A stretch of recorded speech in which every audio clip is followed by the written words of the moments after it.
සුබ සන්ධ්‍යාවක් සියලු දෙනාටම අද අපි මේ දෙවුන්දර ශ්‍රී විෂ්ණු දේවාලයේ පෙරහැර සම්බන්ධයෙන් මතුවලා තියෙන ගැටලු කිහිපයක් සම්බන්ධයෙන් සාකච්ඡා කර ගැනීම සඳහා මාතර දිස්ත්‍රික් ලේකම් කාර්යාලයට පැමිණියා. මේ අවස්ථාවට මහජන ආරක්ෂක අමාත්‍යාංශයේ ලේකම් රවි සෙනරත් මහත්මයාත් ඒ වගේම පොලිස්පතිතුමත් අපේ මාතර දිස්ත්‍රික් කරු පාර්ලිමේන්තු මන්ත්‍රීතුමත් ඒ වගේම දිස්ත්‍රික් ලේකම්තුමත් ज्येष्ठ नियोज्य परिषदතුමා සහ විශේෂ කාර්යබලකාය අනිලධාරීතුමා ඇතුළු ප්‍රාදේශීය කන්තුමිය ඇතුළු නිලධාරී මහත්මයාත්මින් ප්‍රමාණයක් සම්බන්ධ වෙනවා. විශේෂයෙන් අපි මීට මේ සාකච්ඡාවට පෙර ආතුව සාකච්ඡා කරා මේ පිළිබඳ දීර්ඝ වශයෙන්. ඒ වගේම මේ කාවඩි නර්තන කණ්ඩායම් සම්බන්ධීකරණය කරන සංගම නිලධාරී කීප දෙනෙකුත් පෙරහැර කමිටුවේ ගරු සභාපතිතුමත් ඒ වගේම දේවර්ණ නිලමේතුමා සූම් ඔස්සේ මේකට සම්බන්ධ වුණා. අපි මෙහිදී විශේෂයෙන්ම සලකා බැලුවේ මේ පෙරහැර හෙට දිනේ පවත්වන කාවඩි පෙරහැර පිළිබඳව උද්‍යාංශ විසින් පොලිස්පතිතුමාට වාර්තා කීපයක් මීට සතියකට දෙකකට පෙර ආතුව ලබා දීලා තිබුණා. ඒ අනුව පොලිස්පතිතුමා එතුමාගේ නිර්දේශයන් දිස්ත්‍රික් ලේකම්තුමාට දැනුවත් කරලා තිබුණා. ඒ තත්ත්වය යටතේ යම් පෙරහැර කාවඩි කණ්ඩායම් අතර අභ්‍යන්තර ගැටුම් ඇතිවීම, ඒ වගේම පෙරහැරට බලන ජනයාට පීඩාවක් අවහිරක් වෙන ආකාරයේ සිදුවිය හැකිය බවට ඒ තොරතුරු වලින් කියවිලා තිබුණා. ඒ නිසා එතුමා නිර්දේශයක් දීලා තිබුණා මේ කාවඩි නර්තනය පෙරහැර පැවැත්වීමට යොදා නොගත යුතු බවට නිර්දේශයක් ඒ වෙලාවේ ලබා දීලා තිබුණා. ඒ වල තිබුණු බුද්ධ වාර්තා අනුව. ඒත් මේ සම්බන්ධයෙන් දිගින් දිගටම විවිධ පාර්ශ්වයන් ඒ වගේම දිස්ත්‍රික් ලේකම්තුමා සමග කරපු සාකච්ඡා, ඒ වගේම දේවර්ණ නිලමේතුමා සමග කරපු සාකච්ඡා මේ සියල්ලගේම ප්‍රතිඵලයක් හැටියට අපි තීන්දුව කරා නැවත මේ පිළිබඳව මාතරට ඇවිල්ලා අදාළ පාර්ශ්වයන් සමග සාකච්ඡා කරලා නැවත සමාලෝචනයක් කරගන්න අවශ්‍යයි කියන තීන්දුවට අපි ආවා. ඒ අනුව තමයි අද දිනේ මාතර දිස්ත්‍රික් ලේකම් කාර්යාලයට අපි මම ඇමතිවරයා හැටියටත් පොලිස්පතිතුමා අමාත්‍යාංශ ලේකම්තුමා ඇතුළු මේ නිලධාරීන් මේ සාකච්ඡාවට සම්බන්ධ කරගන්න.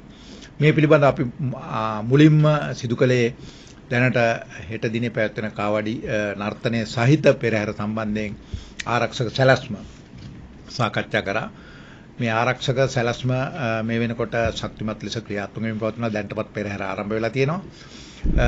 නමුත් අපිට හෙට දිනේ පැවැත්වෙන කාවඩි නර්තනය සමග පෙරහැරට බුද්ධි වාර්තා අනුව ලැබිලා තියෙන තොරතුරු අරා අතිරික්ත පොලිස් බලයනි කීපයක් යොදන්න අවශ්‍ය වෙනවා. මේ පිළිබඳව කරපු සමාලෝචනයේදී අපිට ඒ බව ඒත්තු ගියා. ඒ අනුව අපි මෙතනදී තීන්දුවක් ගත්තා.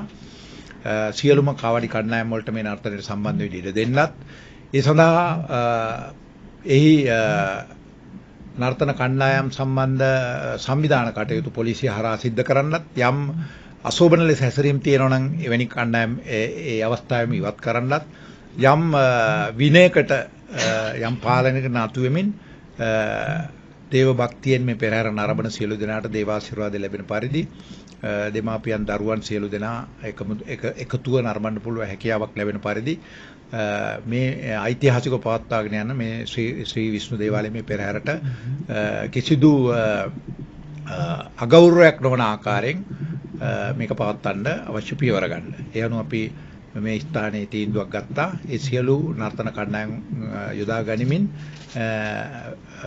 වෙන වර්ෂවලදී පැවැත්වුවා මෙන්ම ඊටාම ගෞරවනීය ලෙස ගාම්භීර ලෙස මේ පෙරහැර පැවැත්වීමට අවශ්‍ය තීන්දුව ගත්තා. මෙහිදී අපි විශේෂ අවධානය යොමු කරා බුද්ධි වාර්තා හරහා ලැබිලා තියෙන තොරතුරු සම්බන්ධයෙන්.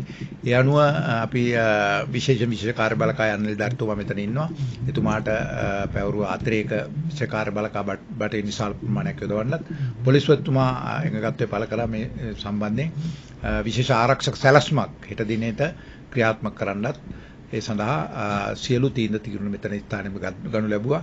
ඒ අනුව අපි හෙට දිනේ සියල්ල පොලිසියට අපි මේ පිළිබඳව වගකීම බාර දෙනවා. මේ කණ්ඩායම් අතර අභ්‍යන්තර ගැටුම් හෝ ඊට පස්සේ අශෝභන හැසිරීම හෝ වෙනත් පෙරහැරට නොගැලපෙන කිසිදු සිදුවීමකට ඉඩ කඩ නැහැ. ඒක පොලිසිය පාලනයට යටත්ව සිදු කළ යුතු වෙනවා.